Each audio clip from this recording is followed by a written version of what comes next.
अस्सलाम वालेकुम, जय हिंद, जय महाराष्ट्र। मैं अफजल खान, उम्मीद करता हूँ सभी खैरियत से होंगे। वॉइस ऑफ मुमरा में आज हमारे साथ असद भाई मौजूद है और असद भाई मौजूद है इसके लिए आप लोगों के बीच में मैं आज इस वीडियो में ये कहना वाला हूं कि इस वक्त हमारे शहर में इलेक्शन की तैयारी जोरों में चालू है और लोगों को ये 1 महीना पहले ही पता चल गया। इसकी वजह क्या थी? इसकी वजह यह थी कि हर नुक्कड़, हर मोहल्ला, हर गली, हर गटर, हर नाले की सफाई चालू थी। तो लोगों ने कमेंट के जरिए पूछा क्या इलेक्शन करीब आ गया?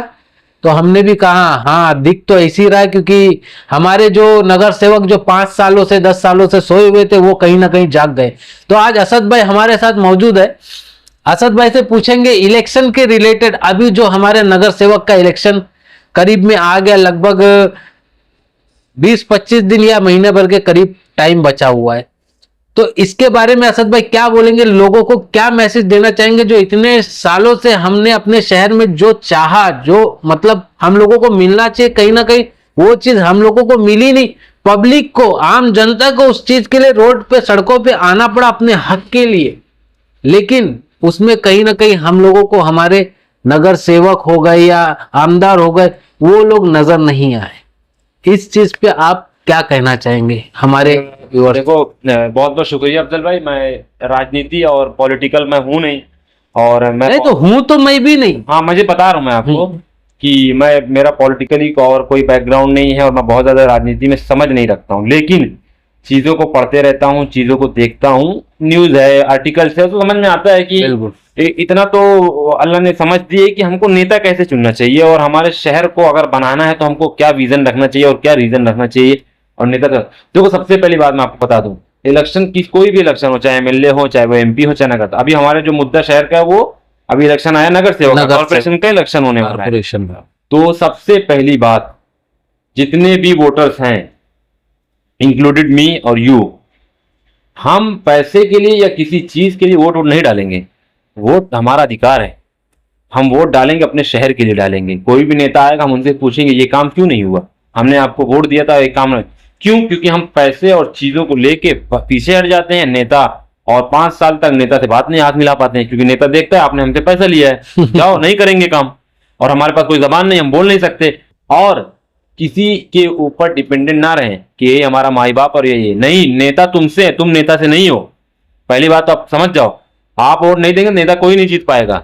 आप नेता के गुलाम नहीं है, जनता बहुत पावर रखती है ना इस मुल्क। सबसे बड़ी बात देखो क्या है, मैं अपने यूथ, नौजवानों, देखो नौजवानों का रोल इसमें बहुत बड़ा रहता है, बहुत बड़ा है। और माँ बहनों से भी कहता हूँ, पैसे के लालच में ना, यूथ से कहता हूँ आप उस नेता को चुने जो आपको एजुकेशन के लिए काम करता है। आप उसको ध्यान दीजिए, वो पढ़ा लिखा है कि नहीं, आपकी एजुकेशन के लिए क्या कर रहा है, आपकी जिंदगी की बर्बाद तो नहीं कर रहा है। ये सब चक्कर में ना रहे कि मैं पुलिस चौकी में चला हूँ, नेता मुझे छुड़वा ले। नेता ये चाहता ही है कि तुम पुलिस चौकी में जाओ, मैं छुड़वाऊं तो ये वोट दें, क्योंकि वो जाता ही नहीं तुम तालीम उलीम में जा। कभी देखो कोई नेता गया फीस भरने के लिए किसी बच्चे की, आप फोन करिए पुलिस चौकी पहुंच जाएगा। क्यों? क्योंकि बच्चे खुश हो जाते हैं, नौजवान है, खुश हो जाते हैं। और खासकर मैं अपने शहर के मुमरा के लोगों से कहता हूँ, प्लीज हाथ जोड़ के रिक्वेस्ट है कि नेता एकदम विजनरी चुने, एकदम दिमाग को खोल के चुने और किसी के दबाव में वोट ना डालें। जो अच्छा काम करेगा, और सुनिए, मान लो किसी को आपने वोट दे दिया, वो जीत गया और काम नहीं कर, उसको अगले साल 5 साल के बाद चेंज कर दीजिए, दूसरे नेता को लाइए, है ना।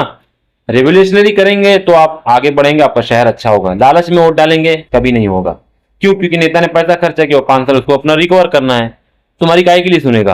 अब ये नाला वाला साफ करना जो है ना, ये कोई एहसान वसान नहीं कर रहे हैं। पहली बात तो ये देखिए, ये क्योंकि सरकार इसके लिए पैसा दे रही है और हमारा ही टैक्स का पैसा है। यहाँ पे तो यही देखा जा रहा है कि हमारे जो सेवक हैं वो सिर्फ नाला और झाड़ू यही सब में लगे हुए, लेकिन जो एजुकेशन ये सब मुद्दे हैं, ये सब चीजों को साइड कर दिया। कोई नेता एजुकेशन पे बात कर रहा है, सिर्फ क्या गटर बनवा रहा है, ये बनवा रहा है, झाड़ू मरवा रहा है, ये सब यार हम टैक्स दे रहे हैं, ये सरकार का काम है, कोई एहसान थोड़ी कर रहे हो हमारे ऊपर।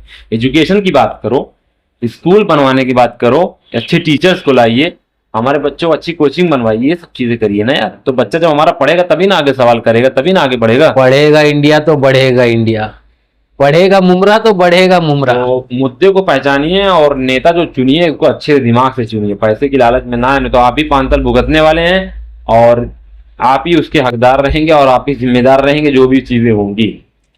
पुरानों को तो हम लोगों ने देख चुका है, उनमें अच्छे हैं ऐसा नहीं है, नहीं, यहाँ पे अच्छे किसी हैं। व्यक्तिगत किसी पर्सनली हम नहीं बात कर रहे हैं। हाँ। किसी भी नेता के बारे में किसी का नाम लिए कि हमने, किसी का नाम हमको लेना नहीं है, सब हमारे लिए वो बराबर है। सबको मालूम है, किसी को बताने की जरूरत नहीं है। बस हम यही चाहते हैं हमारे शहर को अगर बेहतर करना है, बेहतर डेवलप करना है, अच्छा आप एजुकेशन यकीन मानिए, आप तो यकीन बेहतर मानिए, नेता अपने लाना भाई पड़ेगा। बहुत ज्यादा बहुत दूर नहीं है थाना, यहाँ से 7 से 8 किलोमीटर होगा, कितना होगा, बिल्कुल, 10 हाँ। किलोमीटर मान लीजिए। हाँ। जाके देखिए थाने की गली देखिए, उसका शहर देखिए, कलवा ऊपर देखिए। खन्ने वासी चले जाइए, कलवा देख जाइए, और आप बाजू में डोंबिवली चले जाइए। हाँ। यहाँ पे मैं जाता हूँ वाशिष्ठी में, देखता हूँ तो मुझे बहुत अफसोस होता है कि क्या यहाँ के नेता क्या वो जन्नत से उतर के आए हैं। अभी मैंने एक शॉर्ट वीडियो डाली, मैंने ये कहा कहीं ना कहीं हमारा मुमरा इतना खूबसूरत डेवलप हो सकता था जिस तरीके से आज कहीं ना कहीं मैंने देखा था वो एमएम वैली है, कितना रोशन है, कितना डिवाइडर जो है, झाड़ लगे हुए, लेकिन हमारे मुमरा में जो था वो भी खत्म हो गया, जो हरियाली थी वो भी खत्म हो गई। तो बड़ा अफसोस होता है ये सारी चीजें देख के। तो इसके लिए हम लोग अब बदलाव चाहते हैं, कहीं ना कहीं हमें ऐसे नगर सेवकों की जरूरत है जो मुमरा के लिए बेहतर कर सके, मतलब बच्चों का भविष्य अच्छा कर सके। तुम्हारे बच्चों की पुलिस चौकी के लिए नेता मत चुनो, तुम्हारे बच्चों की स्कूल के लिए नेता चुनो। तुम पुलिस चौकी में रहोगे तो तुम्हारी नस्लें बर्बाद होंगी, तुम तालीम याफ्ता नहीं बन पाओगे। वकील बनो, वकील, खुद अपना केस लड़ो, खुद अपने काबिल बनो, बच्चों को बनाओ। जब पढ़ेगा तभी तुम्हारे लिए आवाज उठाएगा, वरना नेता के अंदर में रह जाएगा। तो ये थी आज की हमारी और असद भाई की जो भी आने वाले इलेक्शन को लेके जो बातें थी वो आप लोगों के बीच में हम लोगों ने शेयर की। अब आप लोगों के ऊपर है कि आप लोग किस तरीके से वोट देना पसंद करेंगे, कैसा वोट देना पसंद करेंगे, कैसे लीडर को आप लाना पसंद करेंगे, ये आप पे और हम पे डिपेंड करता है। तो इजाजत दीजिए, दुआ में याद रखेगा। अल्लाह हाफिज, जय हिंद, जय महाराष्ट्र। मिलते हैं नेक्स्ट वीडियो में।